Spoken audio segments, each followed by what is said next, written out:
तो जैसा कि पिछले एपिसोड में हमने देखा था, जो चैंग फैंग होता है वो अपनी स्पीड का इस्तेमाल कर शू गैंग के पीछे आ जाता है और वो शू गैंग के ऊपर अपनी स्वॉर्ड से अटैक करता है। लेकिन जो शू गैंग होता है वो सही टाइम के रहते हुए उसके अटैक को रोक लेता है।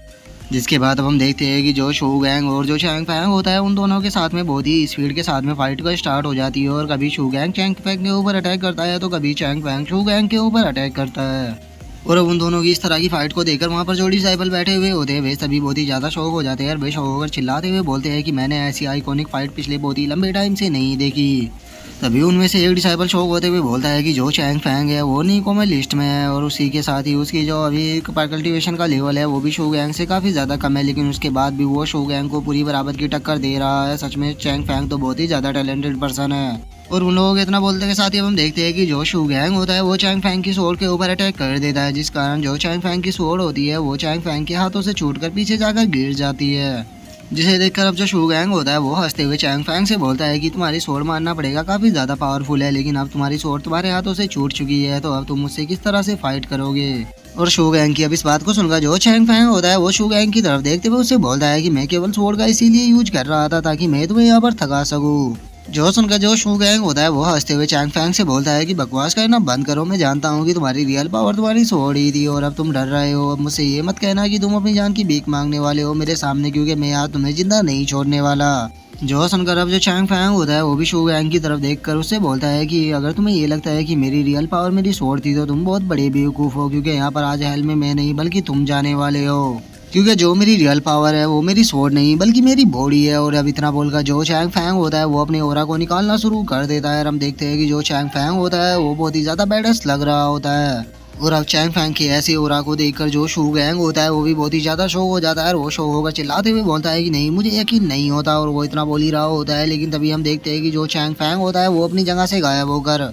सीधे जो शू गैंग होता है उसके सामने आ जाता है। और अब शू गैंग के सामने आने के बाद जो चैंग फैंग होता है वो अपनी ड्रैगन एलिफेंट टेक्निक को एक्टिवेट करते हुए जो शू गैंग होता है उसके सीधे सर के ऊपर अटैक को कर देता है, जिस कारण हम देखते हैं कि जो शू गैंग होता है उसके माथे से भी खून आने लगता है और वो चिल्लाते हुए बोलता है कि नहीं, मुझे यकीन नहीं होता कि तुम इतने ज़्यादा पावरफुल कैसे हो सकते हो, बक्का ये कोई सपना है। आखिर मेरे साथ इतनी देर फाइट करने के बाद भी जो इसकी स्पिरिचुअल क्यू आई थी वो ख़त्म क्यों नहीं हुई, क्योंकि मेरी आधी से ज़्यादा ख़त्म हो चुकी है तो फिर इसकी तो पूरी ख़त्म हो जानी चाहिए थी। जो सुनकर जो चैंग फैंग होता है वो अब अपने हाथ को पीछे करते हुए शू गैंग से बोलता है कि मेरी स्पिरिचुअल क्यू आई इसीलिए ख़त्म नहीं हुई क्योंकि जो मेरी मार्शल स्पिरिट है वो मुझे हर टाइम मेरी स्पिरिचुअल क्यू आई को प्रोवाइड करती रहती है। और केवल इतना ही नहीं, मेरी जो स्पिरिचुअल क्यू आई को रिस्टोर करने की स्पीड है वो तुम्हारे जैसे नॉर्मल पर्सन से 3 गुना ज़्यादा है। और अब चैंग फैंग के इतना बोलते बोलते हम देखते हैं कि जो शू गैंग होता है वो वहीं जमीन पर गिरकर मारा जाता है। और अब शू गैंग को मरता हुआ देखकर जो एल्डर झाओ डोंग होते हैं वो भी बहुत ही ज़्यादा खुश हो जाते हैं और वो खुश होकर चिल्लाते हुए बोलते हैं कि मुझे अपनी आंखों पर यकीन नहीं हो रहा कि चैंग फैंग ने शू गैंग को मार दिया, जो कि डिवाइन डोर रियलम के 3rd लेवल पर था। और वहीं अभी अगर चैंग फैंग की बात की जाए तो ये तो केवल डिवाइन डोर रियलम के 2nd लेवल पर ही है, लेकिन उसके बाद भी इसने अपने से ऊपर वाले कल्टिवेशन बंदे को मार दिया। सच में चैंग फैंग तो एक जीनियस है। और एल्डर झाओ डोंग के इतना बोलते के साथ ही अब हमारा जो व्यू होता है वो यांग जिंगटियान के ऊपर आ जाता है, जो कि काफ़ी ज़्यादा शौक हो चुका होता है और वो शौक होकर चिल्लाते हुए बोलता है कि आखिर ऐसा पॉसिबल भी कैसे है, ये चैंग फैंग इतना ज़्यादा पावरफुल कैसे हो सकता है कि ये शू गैंग को भी यहाँ पर मार दे। जिसके बाद अब हम वहाँ पर बाकी के डिसाइबलों को देखते हैं जो कि चैंग फैंग की पावर को देखकर काफ़ी ज़्यादा इंप्रेस हो चुके होते हैं और वे खुश होकर चिल्लाते हुए बोलते हैं कि चैंग फैंग तुम सच में हमारे इस एक्ट के नंबर 1 जीनियस होने के लायक हो। तुमने न्यू कॉमर लिस्ट में होने के बाद भी जो शू गैंग ओवरऑल लिस्ट में था उसको मार दिया।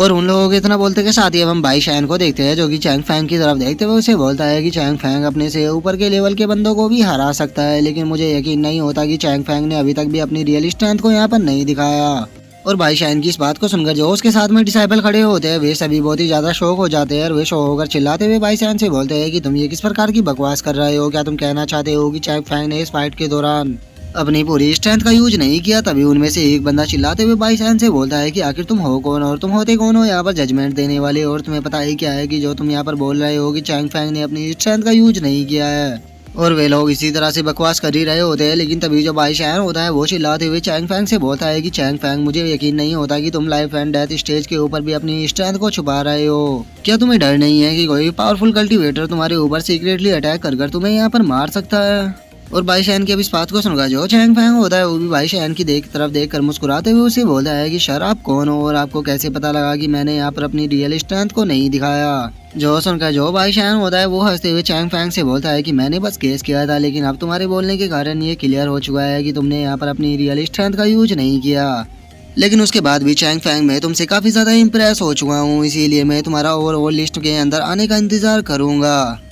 और मैं आशा करता हूँ कि तुम मुझे निराश नहीं करोगे। और इतना बोलकर अब जो बाई शैन होता है वो वहाँ से गायब हो जाता है। और अब बाई शैन के वहाँ से चले जाने के बाद जो एक बंदा होता है वो थोड़ा सोचते हुए बोलता है कि मुझे याद आ रहा है कि मैंने इस बंदे को कहीं देखा है। हाँ मुझे याद आ गया, ये तो बाई शैन है जो कि ओवरऑल लिस्ट की 7th रैंक पर है।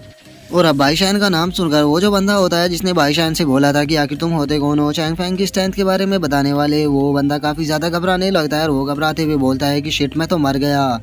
मैंने यहाँ पर लेजेंडरी बाई शैन की यहाँ पर इंसल्ट कर दी, लगता है कि वो अब मुझे जिंदा नहीं छोड़ेगा। जो सुनकर जो उसके साथ वाला बंदा होता है वो शौक होते हुए बोलता है कि इससे ज्यादा शौक की बात तो यह है कि बाई शैन ने बोला कि चैंग फैंग अपनी रियल स्ट्रेंथ का यूज नहीं कर रहा था, इसका मतलब चैंग फैंग की स्ट्रेंथ इससे भी ज्यादा खतरनाक है। आखिर ये बंदा कितना ज्यादा पावरफुल है। और उन लोगों की बातों को सुनकर जो बाई शैन होता है वो मुस्कुराते हुए अपने मन में सोचता है कि ओवरऑल लिस्ट की 7th रैंक पर बाई शैन तुम्हें टेंशन लेने की जरूरत नहीं है, मैं बहुत ही जल्द तुमसे मिलने के लिए आऊँगा और मैं तुम्हें डिसअपॉइंट बिल्कुल भी नहीं करूँगा।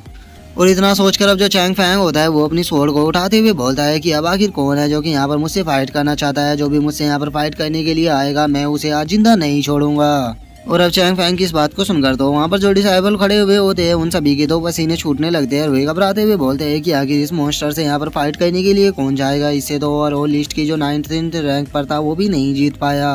तो फिर इसके सामने हम जैसे लोगों का तो टिकने का सवाल ही पैदा नहीं होता, मैं तो इसके सामने कभी भी नहीं जाने वाला। और अब सभी लोगों को ऐसे शांत देकर जो चैंग फैंग होता है वो गुस्से में उन लोगों की तरफ देखते हुए बोलता है कि क्या हुआ, कोई भी जवाब क्यों नहीं दे रहा, मैं जानता हूँ कि अभी भी काफी सारे लोग ऐसे वहाँ पर छुपे हुए हैं जो कि मुझसे नफरत करते हैं और मुझे मारना चाहते हैं। अब अगर तुम लोग खुद ही चलकर मेरे सामने नहीं आओगे तो मैं तुम्हारे नाम को यहाँ पर पुकार पुकार कर तुमको यहाँ पर बुलाऊंगा। और चैंग फैंग के इतना बोलते के साथ ही हम देखते हैं कि जो झाऊ होता है वो वहाँ पर आने लगता है और वो वहाँ पर आते हुए बोलता है कि चैंग फैंग तुम्हें ज्यादा बोलने की जरूरत नहीं है, मैं यहाँ पर आ रहा हूँ। और इतना बोलकर जो जाओ होता है वो लाइफ एंड डेथ अरीना के अंदर आ जाता है और वहाँ पर आने के बाद जो जाओ होता है वो चैंग फैंग की तरफ देखते हुए उसे बोलता है कि चैंग फैंग मैं यहाँ पर आ गया, तो चलो अब फाइट को स्टार्ट करते हैं। और अब जाओ वो चैंग फैंग से फाइट करने के लिए आता हुआ देखकर वहाँ पर जो लोग खड़े हुए होते हैं वे सभी बहुत ही ज्यादा शौक हो जाते हैं और वे शौक होकर चिल्लाते हुए बोलते हैं कि क्या जाओ पागल हो चुका है जो कि ये चैंग फैंग से फाइट करने के लिए जा रहा है, क्या ये नहीं जानता कि ये चैंग फैंग के सामने कुछ भी नहीं है, चैंग फैंग इसे एक ही पल में खत्म कर देगा। क्योंकि जो चैंग फैंग है वो पहले ही यहाँ पर 2 अपोनेंटों को हरा चुका है जो कि झाओ से बहुत ही ज्यादा पावरफुल थे। और उन लोगों के इतना बोलते के साथ ही हम चैंग फैंग को देखते हैं जो कि झाओ की तरफ देखकर मुस्कुराते हुए उससे बोलता है कि मुझे नहीं लगा था कि झाओ तुम यहाँ पर फाइट करने के लिए मुझसे आओगे। जो सुनकर अब जो झाओ होता है वो गुस्से में चिल्लाते हुए चैंग फैंग से बोलता है कि चैंग फैंग मैं जानता हूँ तुम बहुत ज्यादा पावरफुल हो और मैं तुम्हें कभी भी नहीं हरा पाऊंगा, लेकिन मैंने तुम्हारे साथ में बैट लगाया था कि मैं लाइफ एंड डेथ अरीना के अंदर तुम्हारे साथ फाइट करूंगा, तो फिर मैं कैसे अपने शब्दों से पीछे हट सकता हूँ, चाहे मेरी आज यहाँ पर जान ही क्यों ना चली जाए, लेकिन उसके बाद भी मैं तुम्हारे साथ में यहाँ पर फाइट जरूर करूंगा। और अब जाओ हो गए इतना बोलते के साथ ही जो हमारा आज का एपिसोड है वो यहीं पे कंप्लीट हो जाता है। तो अब नेक्स्ट एपिसोड में देखेंगे कि आगे क्या होता है। तो अगर आप लोगों को वीडियो अच्छी लगी हो तो वीडियो को लाइक करना, चैनल को सब्सक्राइब करना। मैं मिलता हूँ आप लोगों से नेक्स्ट एपिसोड में, तब तक के लिए बाय बाय गाइस।